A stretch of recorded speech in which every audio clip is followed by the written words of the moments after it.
Hi, my name is JD with 3D Systems, and I'm here to show you how to update or restore the firmware on your CubePro 3D printer. So when do you update your firmware? From time to time, you may get notifications about firmware upgrades to your CubePro printers, which contain many refinements to the CubePro operating system. It's best to grab these when they become available. There are two ways to update firmware on the CubePro: Wi-Fi and USB drive. To update over Wi-Fi, you'll need your CubePro to be connected to the internet.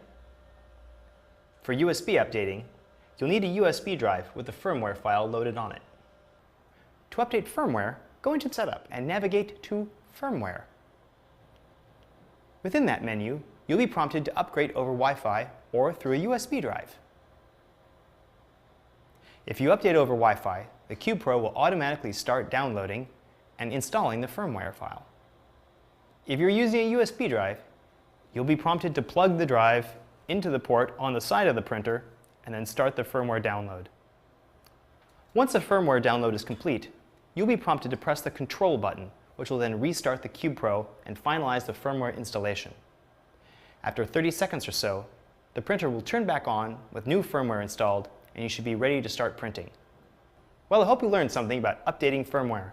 This is JD with 3D Systems, signing off.